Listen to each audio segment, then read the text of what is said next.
Hello viewers, I'm SB and welcome back to Total War Warhammer 2, The Shadow and the Blade. At the end of the last episode, we discovered that Clan Moors is not just willing, but eager to join our confederation.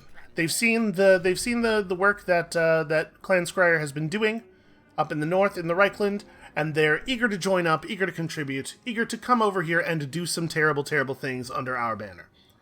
And we're going to take them all up on that offer. That sounds real good to us right now. But we have to talk about what's going to happen here because it's going to be a significant upheaval. When I hit the Confederation button, we're going to gain control of all of their stuff. Clan Moors is going to cease to exist as a player. We're going to get control of all of their cities and their armies. That is going to blow up our economy in a bad way. I realized as I was saying that there's two ways to interpret that.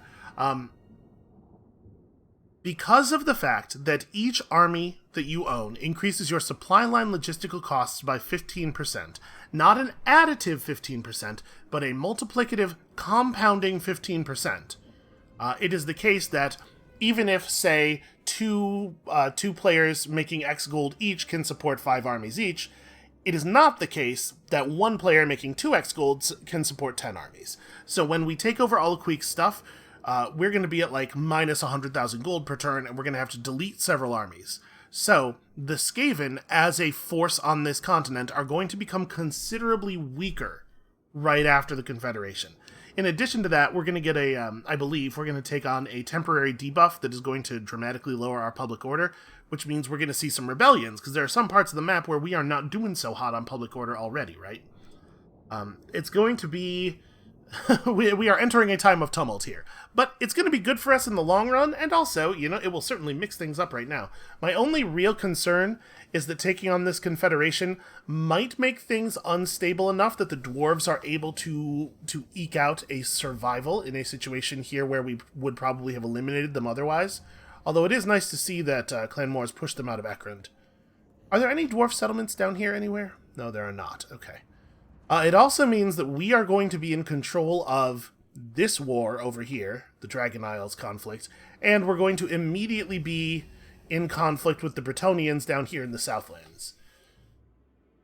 It's going to make our situation much more complicated. That said, it's totally worth it. Also, should be noted, the fact that this is green, the fact that they love this idea, probably means they'll be willing to pay us to make it happen, so I'm just going to go ahead and demand some payment. Sure, we'll let you in, but we need sort of a dowry, perhaps, is how I might describe it. You give me 5,000 gold, and... Okay, he took it. The hesitation there is the game flipping all of the stuff over to our color. That's gonna be... Boy, this is gonna be a mess in a second here. Alright. I put my claw mark to this treaty pact, he says. And now we have a second legendary lord, which is pretty cool. Clan Scryer is now... Still strength rank 4? Hold on, that may not have recalculated. I want to re-enter the diplomacy screen here. I can't imagine we're not strength rank 1 now. Strength rank 3 and strength rank 4 just joined forces. That's so many notifications. There should be a button for make all those go away, please.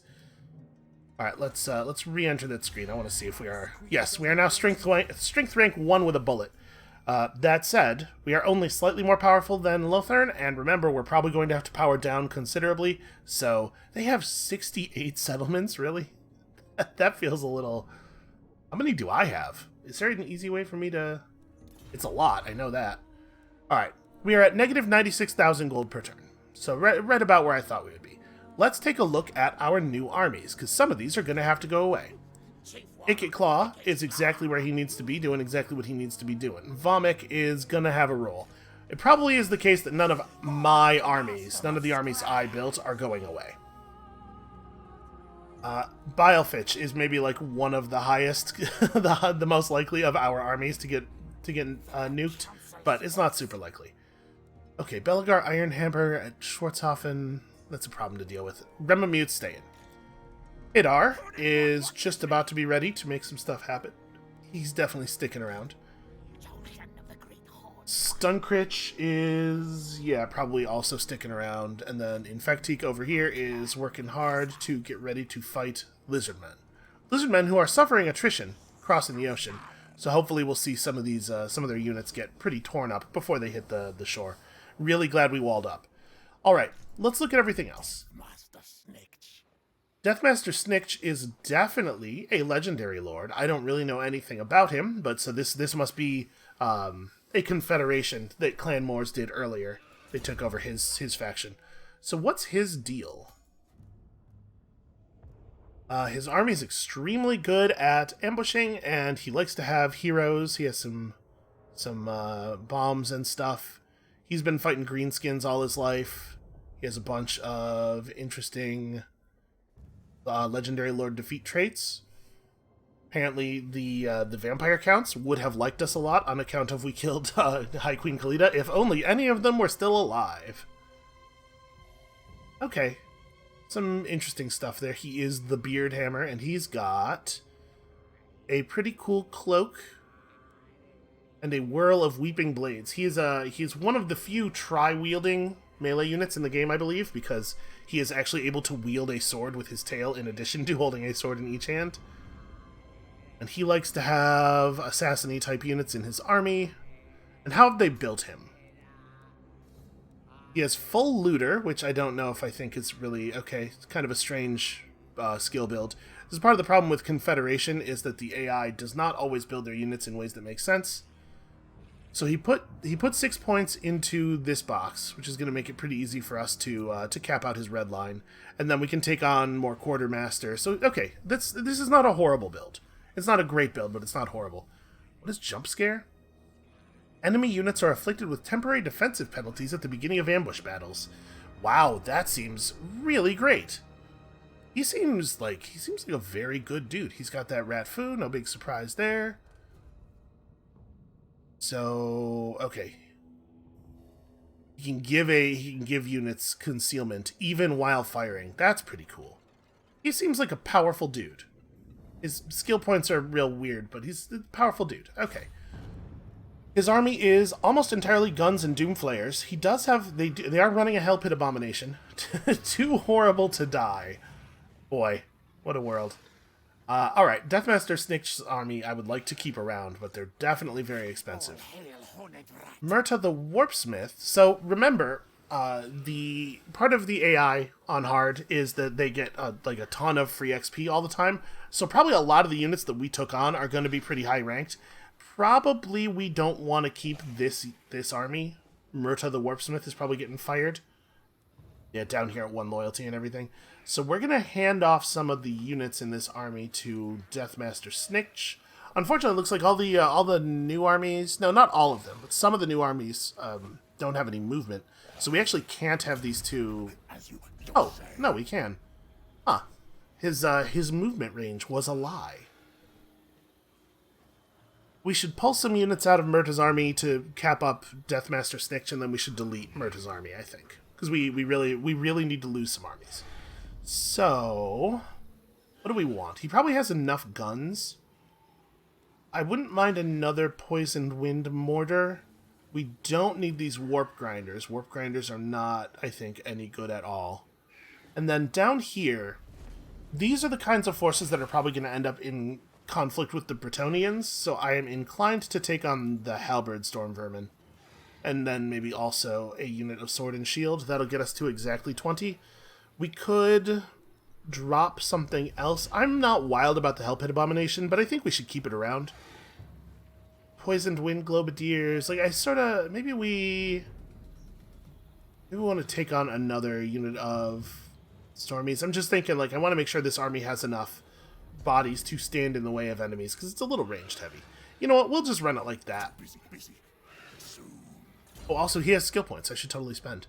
So what do we want first on him? Do we want to quartermaster a little bit more to get our gold under control? I kind of want to grab this stuff, right?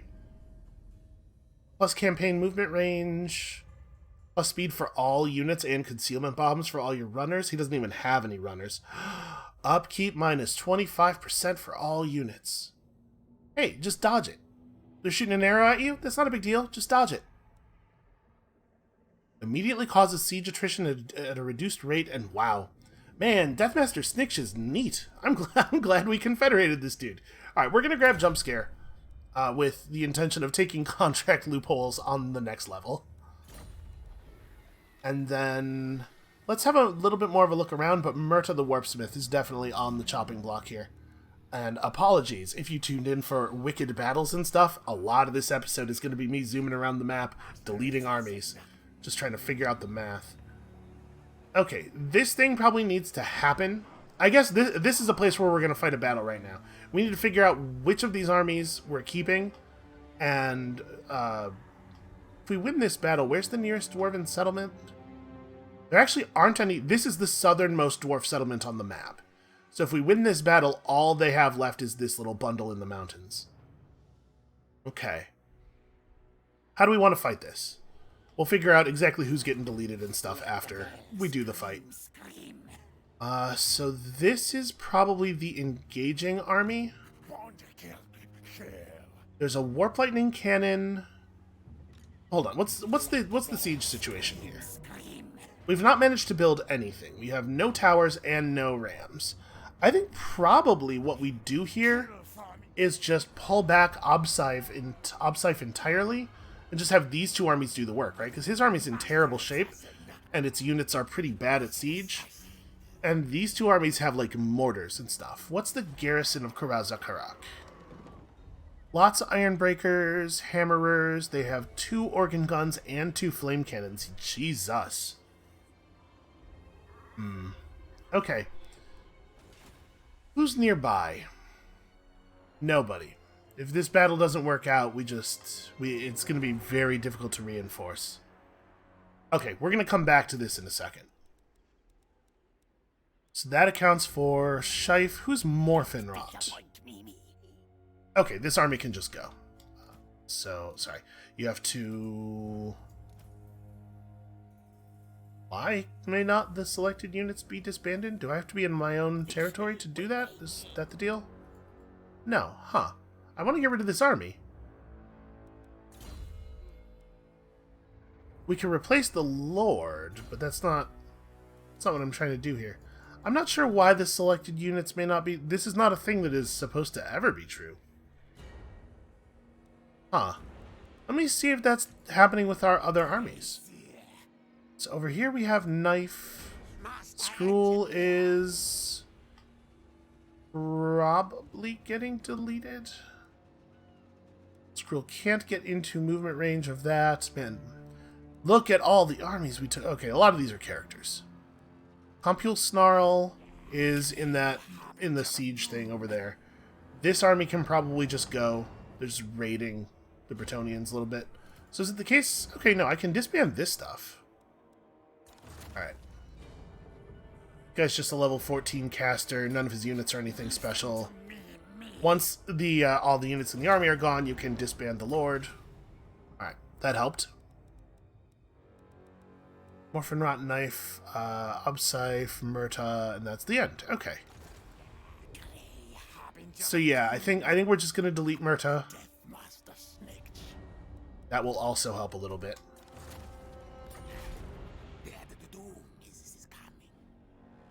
Oh, shoot. Sorry, you have to disband all the units first. Then you get rid of him. There we go. Apparently, disbanding Murta's army caused him to spawn an entire new army? This is the, low loyalty.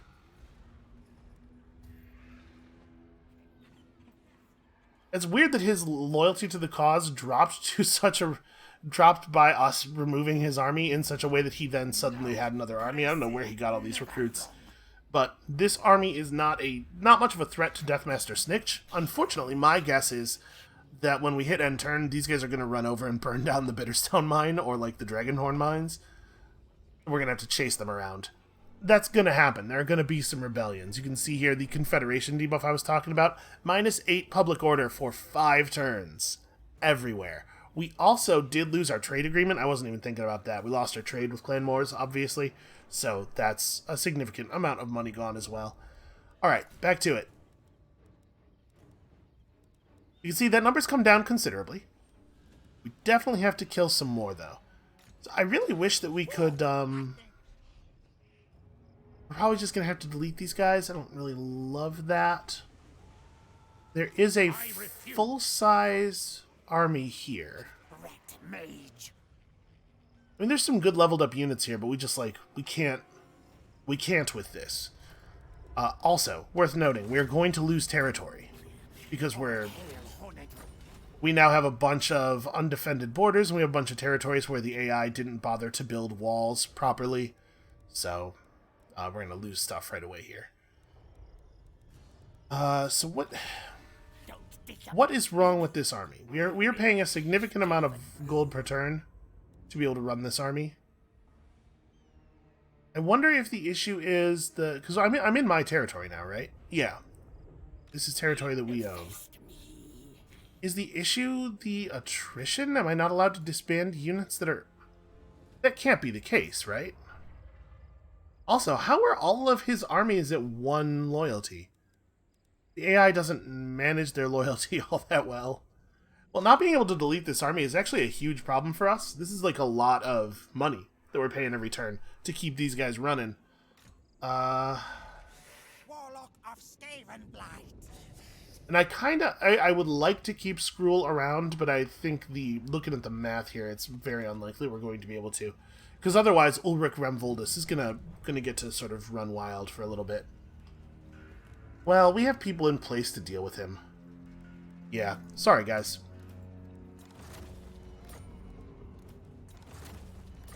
Alright, that's another big chunk out of it. Let's resolve this battle and then disband some people. My feeling on this is at most one of these armies gets to stick around. And I say at most because there's a real good chance that we end up deleting all 3 of them. Alright, I'm going to break the siege. You're not really contributing here. Which of you two leads the attack? I guess I don't actually have a lot of options on that one. It has to be this army because the other army actually can't reach Karazakarak this turn. Alright, siege them up. You just move a little bit closer there. And it does not want to give me a decent auto-resolve. I mean, we can fight this manually. Obviously, I don't really want to. I move you back into reinforcement range. That actually should make the battle worse, but I'm curious if it'll... It seems to have helped our auto-resolve a little bit. I'm kind of curious. I'm going to... Don't hate me. I'm going to quick save and auto-resolve here, and if we lose the battle, then we'll go do it manually. Okay, I'll take that result. I just didn't want to fight a big dwarf hold battle. Because you know exactly how that battle's going to go. I want to get on with the business of getting our stuff sorted. Okay, so we got control of the Silver Road. We got all kinds of things. A Tormentor Sword.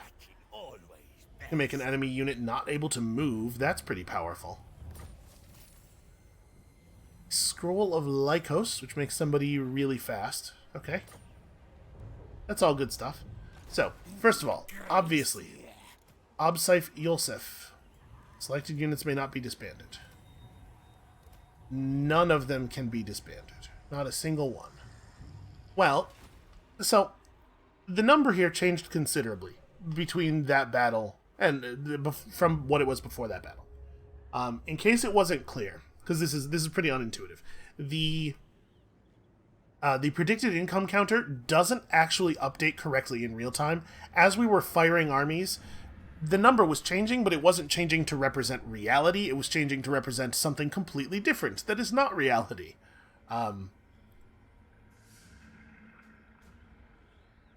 Ending your turn or resolving a battle causes the counter to properly update and show stuff. I believe this number should be right now that we've had a battle, which means we could just end the turn. I don't really want to keep these. I guess it's that you can't disband an army if the loyalty of the units is low enough. Maybe is that also the case for these idiots down here? No, but it can't be the case because we disbanded the army that rebelled. We disbanded those guys at 1 loyalty. I'm not sure why it won't let me remove these. Could we remove the other healthy army? Let me do that.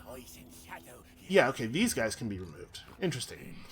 Alright, like I said, I think we're just going to keep one of these stacks over here. We need to not lose 16,000 gold at the end of our turn. So why don't we have... Oh, that's inconvenient. If I put you in march mode, can you... Okay.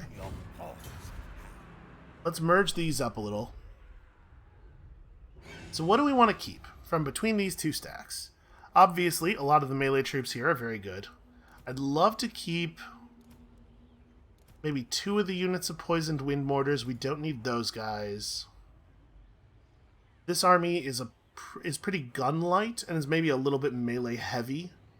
So it sucks to drop melee units that are gold rank, but maybe that's worthwhile to bring in some of these Jezzails. If we drop... Well, let's say we drop the Gutter Runners, bring in 2 units of Jezzails, that'll definitely help. Those will be way better for this army. And then I also want the Rattling Guns, I think. So maybe... It's tough to say. Are the Eshin Triads the least valuable units here? Maybe. Again, I'm not wild about Hell Pit Abominations. I don't think they're horrible. Let's drop some normal melee, not the Abomination. Let's drop you guys. Actually, hold on. We shouldn't do this by dropping anybody. We should figure out who we're going to drop, and then what we should do is combine some of these units, which is a thing I've not yet done, but it is a thing you can do. So, I think this is approximately the trade, which is to say that what we really need to do here is create 4 spaces in this army. I'm still going to trade out these 3 units because I don't think they should be in the army, so we're just going to combine 2 of the units of Storm Vermin with Halberds. We'll also combine up some of these Warplock Jezzails. So let me show you that thing. So, in the Destination Army, we're going to combine the 2 weakest Storm Vermin, jam them together, so now we have 1 unit that has that same level of guys remaining in it. And here we're going to... Wait. These aren't the same... Did I hit OK instead of cancel? I might have. Yeah, because I totally did trade out the units. Well, in that case, here, have some more Storm Vermin. Alright, and then, yeah, we're going to disband these guys. Not that these units are bad, but, you know, money. Okay, there we go. That's an amount of gold that I'm comfortable losing for a turn. But I really wish I could just disband these other 2 armies. With that, I think we've got a huge, functional, somewhat underdefended for its size empire. So now it's a matter of making it a little bit better than huge and functional. I'm going to have Vomik step outside of... Do I have a Regiment of Renown I could jam in here real quick? Yeah, that'll do. I'm going to have Vomik stand just outside of Castle Drakenhof in ambush mode. How about behind it? No, in front of it. Unfortunately, it's very difficult to get units to stand just south of a city because of the way the banners appear. Nope, yep. And they interpret you clicking on the banner. Oh, we're going to try to trick the camera a little bit here. There we go. They interpret you clicking on the banner as an order to go inside the city. We'll do this, see if we can bait Thorgrim Grudgebearer into coming out before he's ready. Obviously, if he doesn't go for it, next turn we have Ikit Claw plus, you know, we have an actual offense here. Bilefitch, it looks like already moved for the turn. Yes, that's right, we did this thing already. So that's good. Remamute needs to take an action. Remamute should move to Karagdromar? I guess if he does that, then Dolph Todbringer can push Migdal von Golbarak again, which we don't want to happen. Weak Headtaker has a terrible army, but he himself, I think, is quite powerful. Let's see how they built him. So he is extremely distrustful. He has Frenzy for himself, which is pretty good. Make examples. It's another loyalty change. He didn't take the huge boost to casualty replenishment rate. He did take 9 points in this first red box. Public order +2 in all provinces. That's much appreciated. And then he's gotten up to Renowned and Feared, and he's mostly taken... Wow, he has spent his skill points just so terribly, though. Alright, well... On 38, we'll take Rally. On 39, we'll grab one of these. And then on 40, we'll take Stand or Die, I guess? But this is just a horrible waste of skill points here. Alright, well... You know, it's the AI. So he'll be able to help with this problem. We need to wrap that quickly. We need to get rid of Ulrich Ramvoldus quickly. We have a lot of problems. We have a lot of problems, but we also have a lot of useful territory. Karaza Karak is going to be good and valuable for us, although, wow, gem mining is not very valuable for the Skaven. I guess they don't really know how to sell off the gems or something? Alright, we need to make sure that we are applying some public order bonuses. It might even make sense for us to turn off taxation in some places, because, like, obviously we can't sustain 5 turns of all of this minus public order, and ugh. Good thing the dominating scheme is still running. This is a good time for us to have a bunch of bonus growth in public order. Alright, what other armies do we need to give orders to? So I think Remamute's staying put for the moment, and everybody else is out of movement, right? We do have Engine Bolt, who is going to go and install himself below Khemri. Just give him a multi-turn move order here. We've taken on some new agents. We now have access to all of the Clan Moors agents, and we're going to just use them very aggressively. And some of them might even get the job done.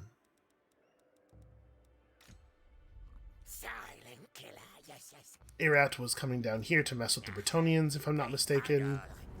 Vomik was headed this way. Oh, that's a ghost. Never mind. I am hopeful that we will actually remove the dwarves from the map before too much longer. Obside should probably try to feel out the Kislev situation a little bit. Remember, we are not at war with Kislev, but that's not going to hold. Murta, way down here. Oh wait, I'm not at war with these elves. These elves love me. That's right. We were seeing the red swords above them because Clan Moors was at war with them. I mean, I'm content to let them just have their little islands down here. Think? Yeah, I don't care about this. You guys are cool. Let's get these agents back in our territory. They're raiding me right now, which needs to stop, but we'll get there. Probably on their turn, they'll realize that this territory is now owned by friends, and their armies will find something else to do. I hope. Okay, now we have the bookkeeping task of going through all of our territories and figuring out what needs to happen where. Even with -8 public order? Really? Are we seriously holding even here? That's awesome. Very happy about it. Alright, X-Bite Pass is a pass, and that's not really a thing we have to worry about. Here, the level of public order is not an issue. We're totally fine. Let's build up the bell, though. In the Black Mountains, we could see a rebellion. We're unlikely to see a rebellion. Although, keep in mind, we do have a military presence modifier here, which is not necessarily going to continue to be the case. But we have armies in the area. If there's a rebellion at Karakarn, it's something we can deal with. Blightwater. Blightwater is new territory. In Blightwater, things are pretty okay, it looks like. Why is my public order so not bad? Do we really have 5 public order from buildings here? What buildings are giving me that? Because there's no bells. I was expecting a lot of our stuff to be totally screwed. I mean, let's turn on the public order commandment, and it looks like we're going to be fine here. Blood River Valley is looking better than I thought it was going to be looking. Obviously, Bell and public order commandment, but we might be okay over here. Let's build ourselves some cheap money-making structures. And in the Varenka Hills, do we want there to be recruitment buildings here? Probably not this one. We can leave this in place, though. Yeah, I'll even upgrade it. Who knows? Maybe we'll actually need to do some recruitment here at some point. It doesn't seem likely. Alright, over in Bordello, the public order problems are not real problems. We should, however, do some upgrades in Bordello. What's the... Okay, this is just a little bit more public order and a little bit more money from trade. This is totally worth pushing, though. This is an extra 300 gold per turn. It's an upgrade I should have made some time ago, but it's been a little while since we've just gone through everything. Here in... Where even am I?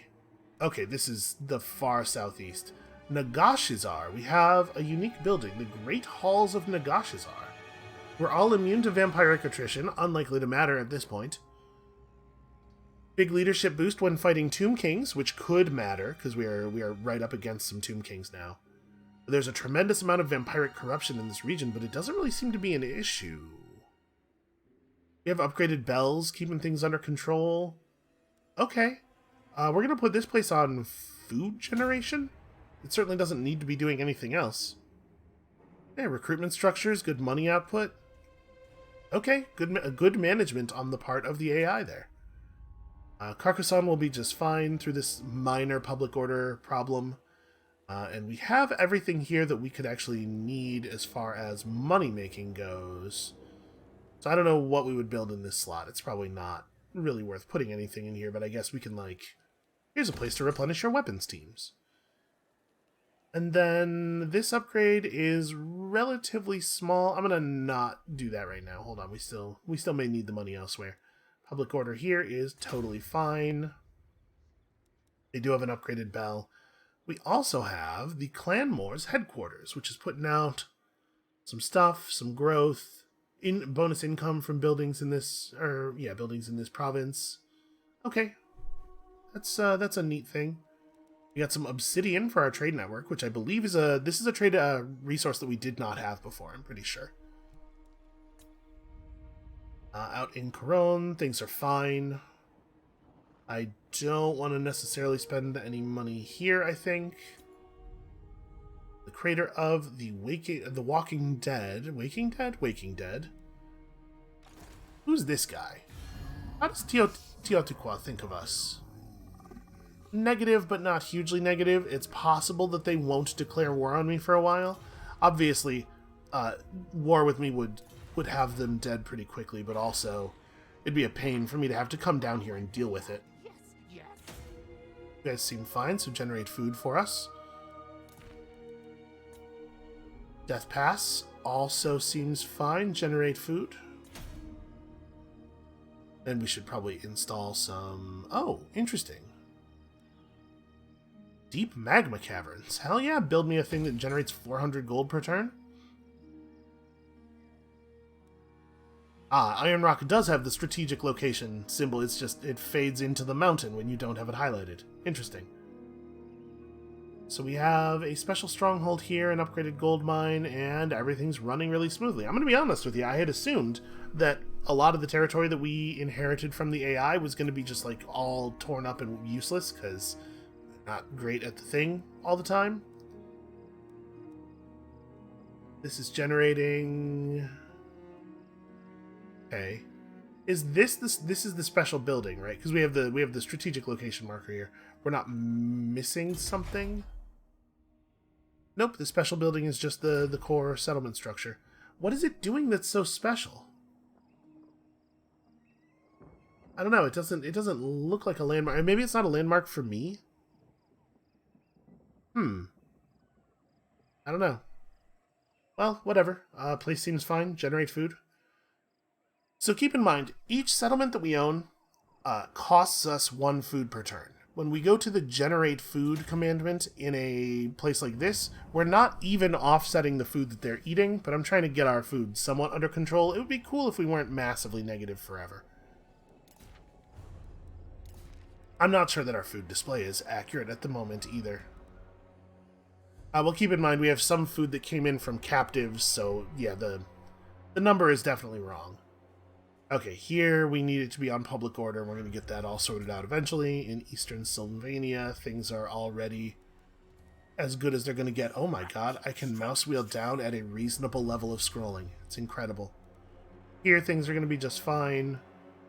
That is probably... I bet we'll have better things to do with our gold.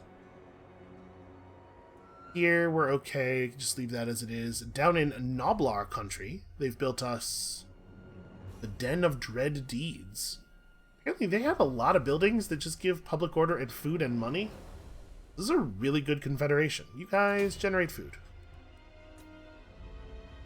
Hell Pit, very valuable settlement, both for the reason that it has a special landmark thing, and also for the reason that it's one of the cities on the list, the big list of winning cities.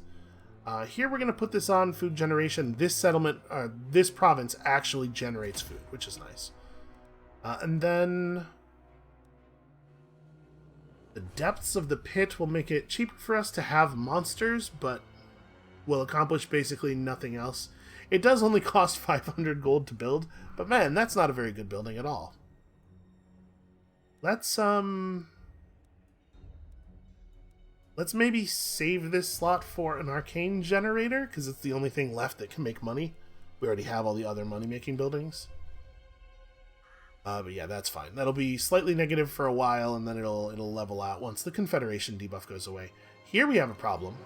Turn off taxation and turn on the construction of a bell that unfortunately is not going to get done in time. But it's a thing we do need to have happen. And then here, yeah, just like money-making buildings. The Kingdom of the Beasts can generate food for us, and is already generating food for us. It's just like a nicely built-up area that we don't ever have to think about again. It's got all the money-making buildings in place, with one exception. We could put an arcane generator in here somewhere, and we probably should. I think it's unlikely that we're going to need to recruit. I guess all this stuff generates some money, huh? Even the wall building generates some money, huh? So if we were to put in, I mean the what do you call it? The arcane generator will make more money than in any of these buildings. Let's pull the Den of Secrets. That's the one that's producing the smallest output. The Cursed Jungle. Where's the Cursed Jungle? It doesn't have walls. Is that okay? It's not great. Let's remove this and put up defenses just in case. Out there in Lorelorn Forest, things are basically fine. We can put that on for when we do eventually turn taxation back on. In Lyonesse, we don't need to turn taxation off, and Musty for Call, we're still very positive because of the army we're recruiting. In the Moot, everything's cool.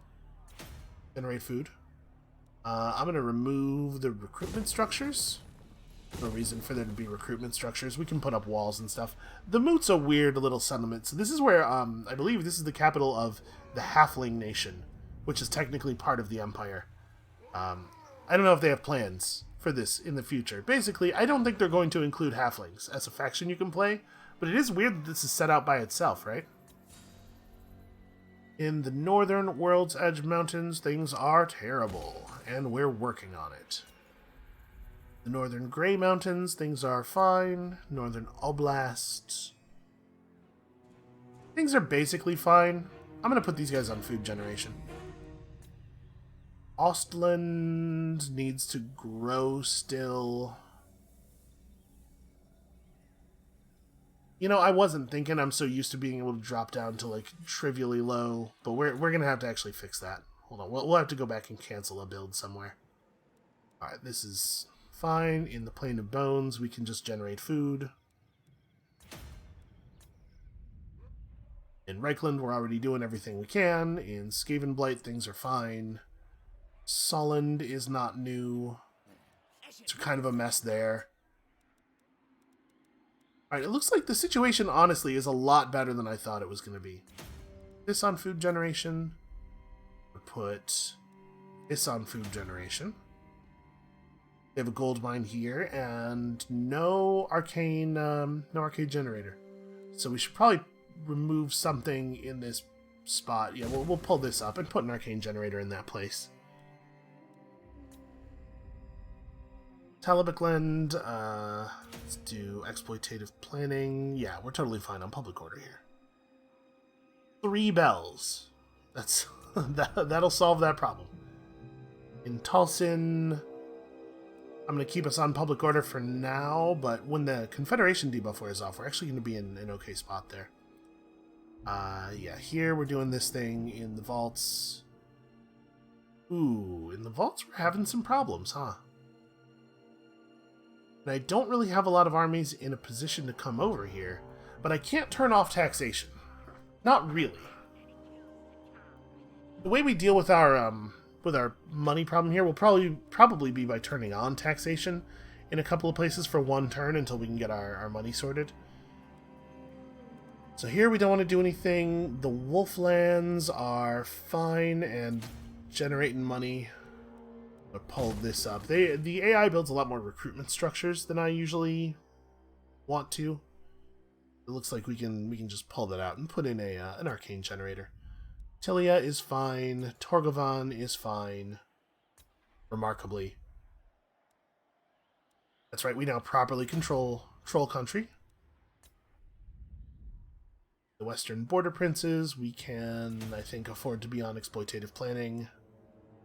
Probably want to put walls up around Zvorak.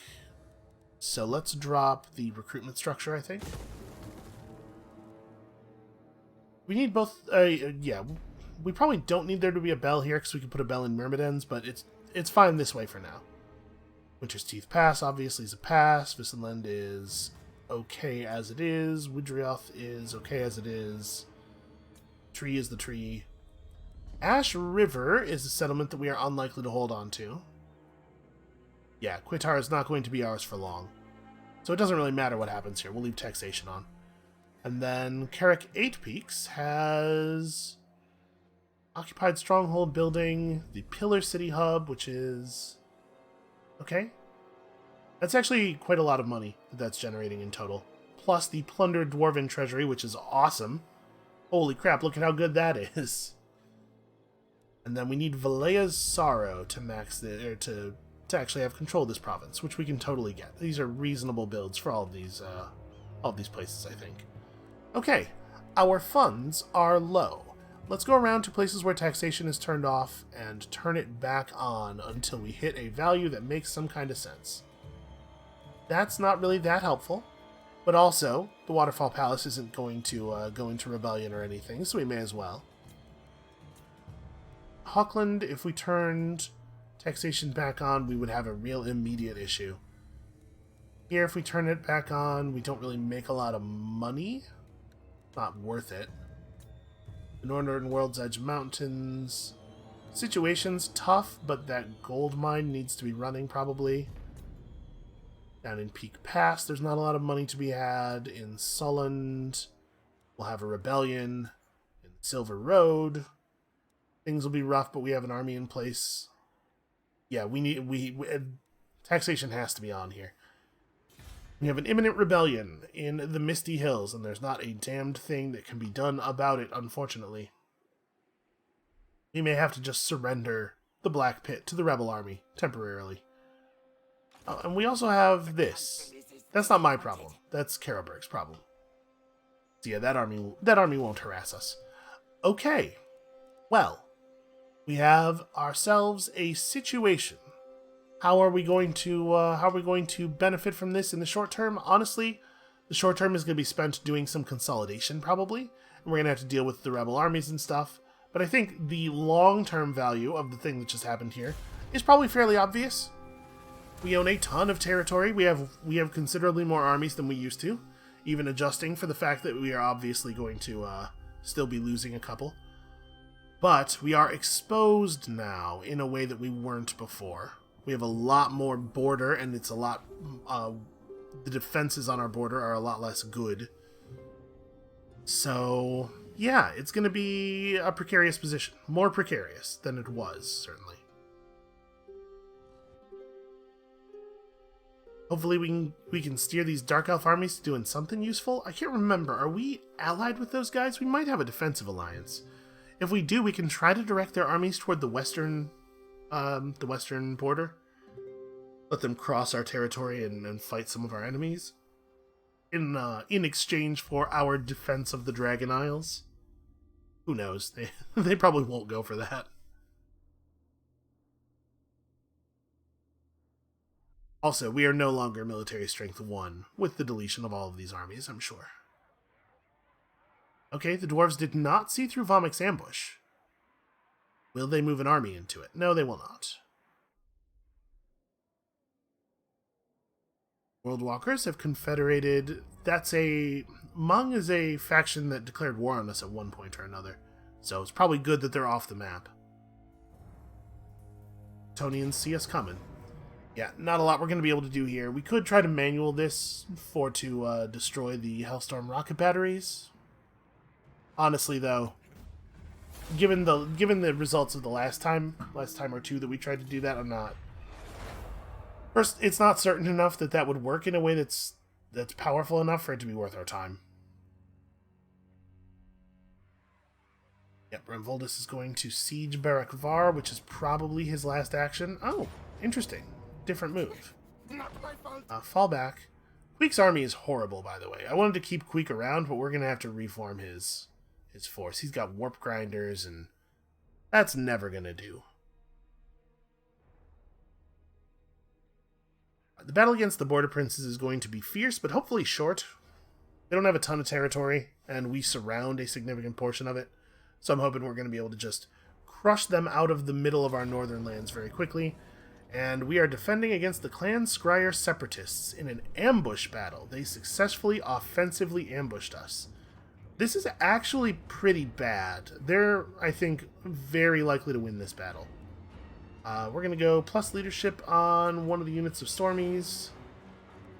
Plus melee attack on you guys? No, probably just like somebody who's going to survive for long enough for that to be a real benefit.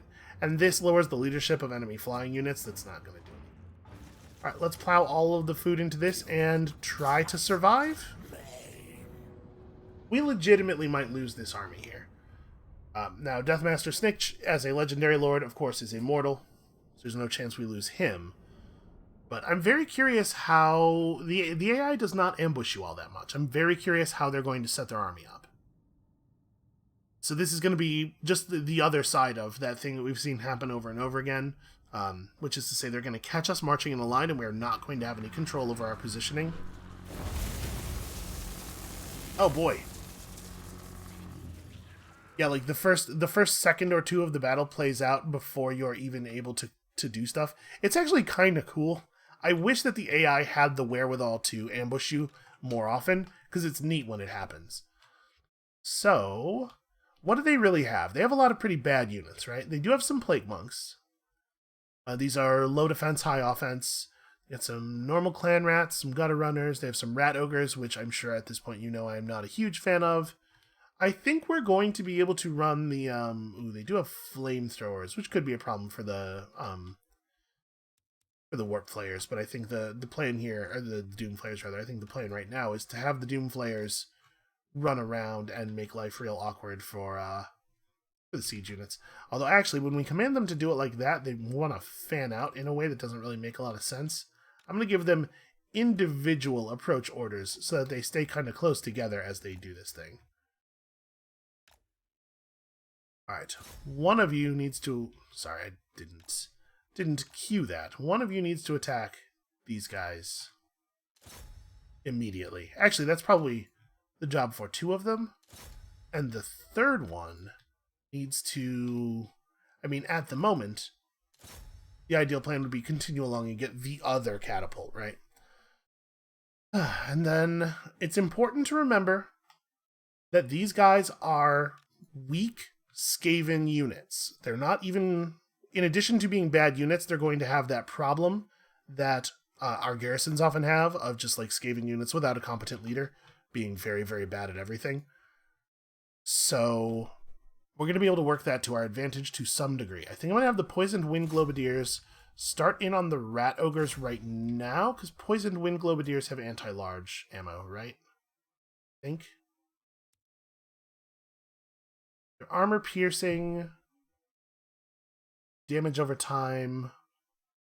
No, so they're not specifically anti-large.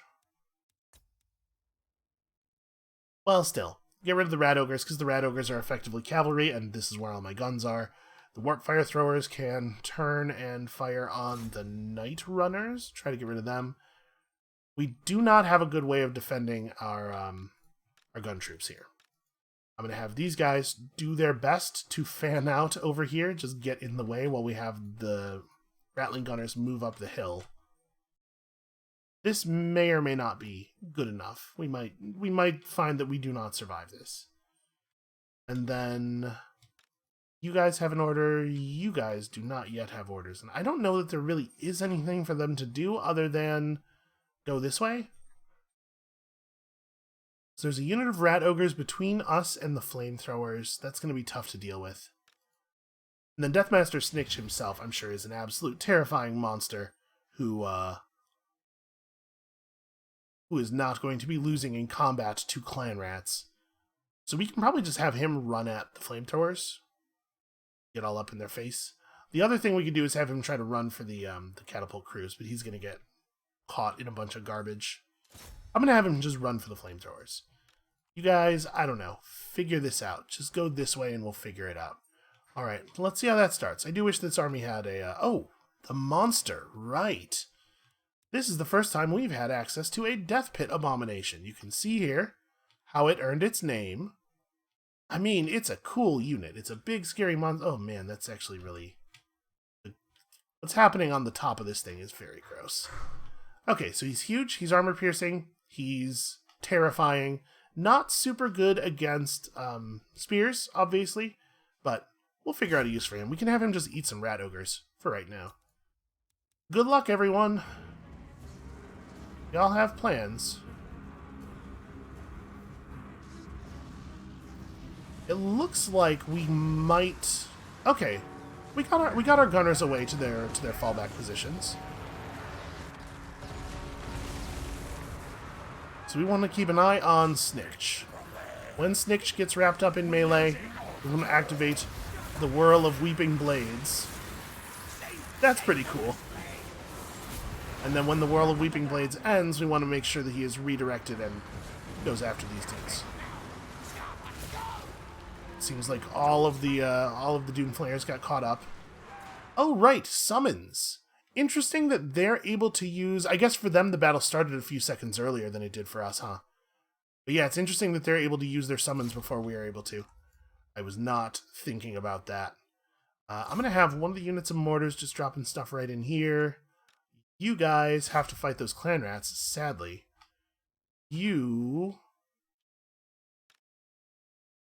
Their lord is on a bell platform.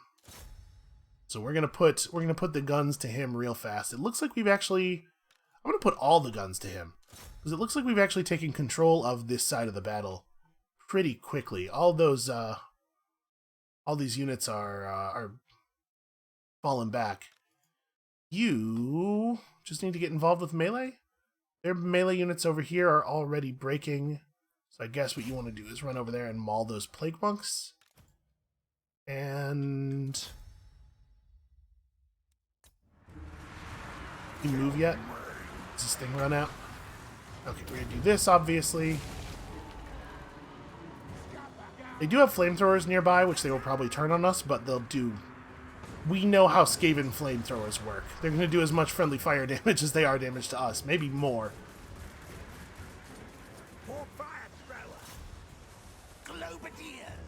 Everybody stay on that. Make sure that gets done. All of my melee units have broken. But as we kill their lord, there we go, that's going to have a significant effect on morale, and you know how Skaven morale is. So now our plan has to be just break them. Break them however we can. The first units that need breaking are these guys over here. We're going to sustain some massive friendly fire damage on this one. And Deathmaster Snitch himself, of course, is just going to tear them apart. He has, from the shadows, which is not going to help us. He has a potion of speed, which is not necessary. Yeah, just be over here, fight guys, do work. The Doomflayers seem to have largely accomplished the thing they were trying to accomplish. Those guys are permanently broken. I'm going to just keep them in. I think the enemy units that are being sent against us are not going to successfully fight us. Our Doomflayers are too upgraded and too badass. I don't know why these Ratling guns are panicking.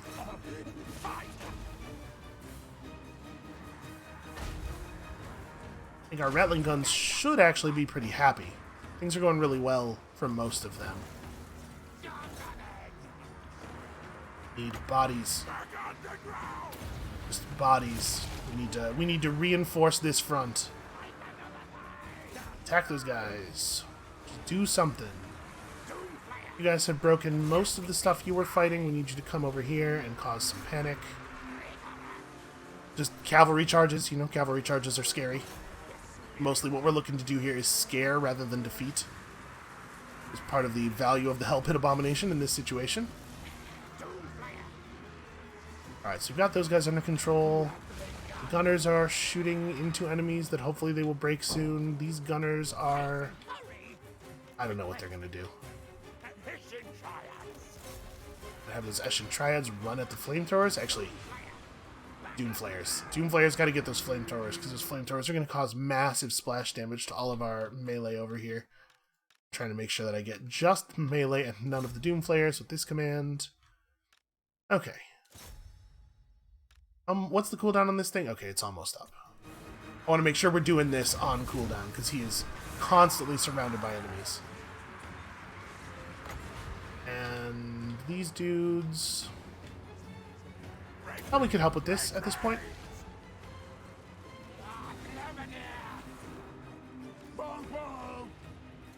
Alright, their army is wavering very seriously. I was a little worried here. I'm not going to lie. I was very concerned, in fact. But I think we're going to be okay.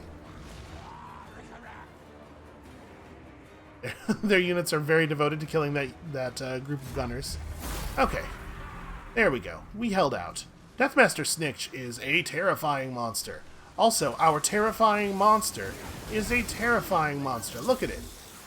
Look at it just smash. Ugh. Ugh, you are a true terror in the night. Good work. Well done. 133 kills on Snitch. And it looks to me like all of our units are actually going to survive the battle. We might lose a couple of these storm vermin, these guys in particular, I'm looking at. But I think everybody's healthy enough here that they should remain. And these guys really, really lost their opportunity there. I think there's virtually no chance that they're a threat to us anymore. We're still going to have to wipe them out on our next turn, but hopefully they won't be able to do anything else for their turn. We'll get a burst of replenishment, and then we'll just grind them beneath our heels trivially.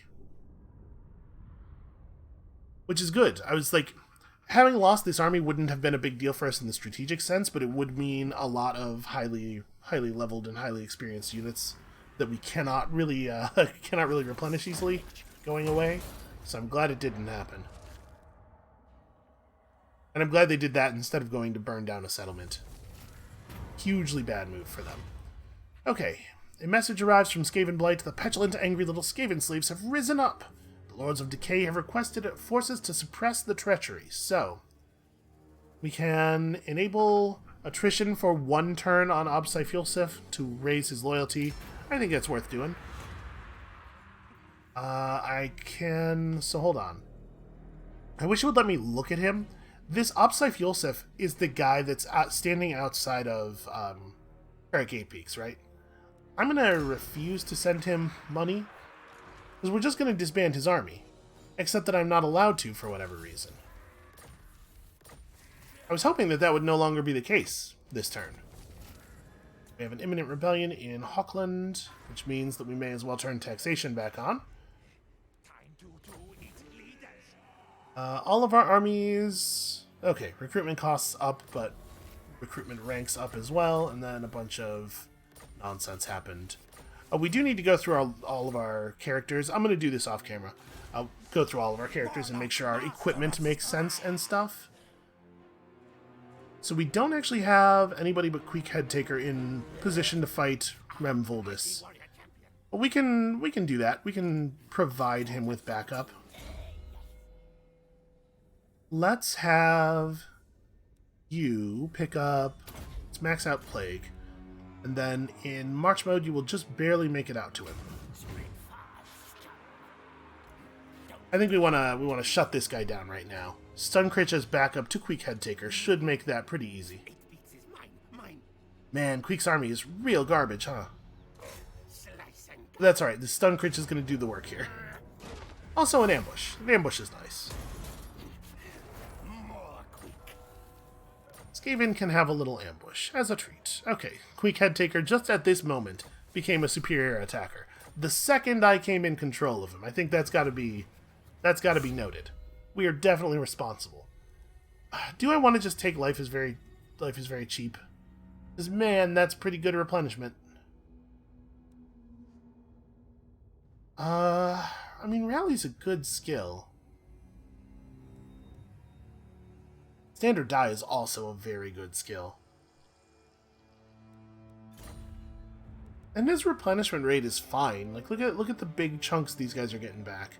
I'm gonna grab the red line stuff. Life is very cheap, is very, very good, but his skill points are so poorly allocated. Alright, and then what else do we want him to do? Do we want him to run north? Do we? Okay, Belagar Ironhammer went back this way, toward Drakenhof. Because the dwarves are planning an assault. So that's not a big deal. That means it is probably the case that Queek wants to go this way. I mean, we probably just want to go take Grenstad, right? I think that's got to be right. Queek comes with us to provide bodies for the siege of Grenstad, which we want to take down this turn because we don't want to give Belagar Ironhammer the ability to turn around and interfere. Turn them to rat fodder. Slash, attack, destroy. Alright, we're going to do this this turn, but probably next video. I'm just trying to set some stuff up. I don't want the whole video to just have been one turn of mostly me clicking on menus, but that's what happens when you get a big late-game confederation like this. Turn 215 confederations with major factions are always a lot of bookkeeping. And I'm hoping that reloading the game is going to make this fixable, because there's no reason we shouldn't be able to. Out of curiosity, is it still the case that I can't get rid of these guys either? No, okay, these guys can now be disbanded. I wonder why.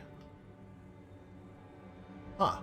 So yeah, here's a good example of what I'm talking about. If you wind back a little bit and see what our predicted income was before we just disbanded that army, the numbers don't work at all, because removing that army should have lowered our income, or should have raised our predicted income by a huge amount because of the number of armies we have. And you can see here, if we were to recruit a lord right now, it would cost 15,000 gold per turn just for that army to exist, even without there actually being any units in it. So we should have seen this number change by more than like the several hundred that it did change by.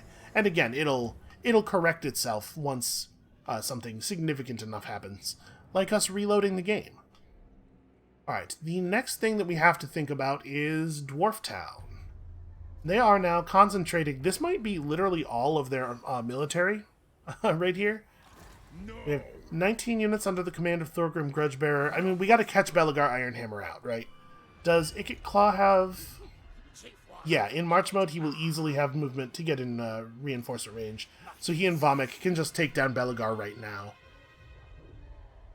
Which I guess means this doesn't have to happen this turn, but there's no reason for it not to. We can totally... Yeah, we can totally beat that force. That should be no problem. Alright, well, we have lots of exciting stuff to do tomorrow. Unfortunately, we are out of time for today. That is going to be it for us for right now. Thank you all so much for watching. Come back next time to see us solidify our stranglehold on, at this point, basically, the entire eastern half of the map. And then, actually, you know what? Hold on. I'm gonna pull the overlay back down. There is one more thing I want to look at here. Objective situation. So, we are currently maintaining 50% Skaven corruption in most of the areas we need to. I imagine it's climbing toward, it's climbing towards 61% in Eastern Sylvania. Western Sylvania we don't own yet, but we will soon. And then in Jufbar, we're climbing toward 55.9, so cool. We are actually all the way good on this. It's just going to take a couple turns for the numbers to finish adjusting. We still need to destroy Coron and the Pirates of Sartosa. This is our next large goal. This will happen eventually. And then 17 of the settlements from this list. Thanks to some aggressive play and confederations, we are now on 1, 2, 3, 4, 5, 6, 7, 8, 9, 10, 11, with Kislev, number 12, pretty easy to get. Khemri, number 13, not that far away. We will have to own Sartosa as number 14. That should be easy enough. The Galleon's Graveyard wouldn't be terribly hard for us to get as number 15. But unfortunately, that means that we have to get like 2 of these 5? Sorry, 2 of these 6. Nagarond is pretty much completely out of the question just due to geography. Itza is currently owned by the Huntmaster. Hexawaddle is probably owned by the faction that is named Hexawaddle. And then, of course, there's Lothern and Ganvale and the Awakening, all of which are on... Oh, no, the Awakening's down here. Okay. Yeah, I don't know. That's sort of a long-term concern. Obviously, we're going to have no problem with that one. But we made some big moves. We've gotten a lot of check marks on that list. Okay. Now, this time I actually mean it. Now we are totally done. Thank you all so much for watching. Come back next time for all the things that I already said. And we'll see you then.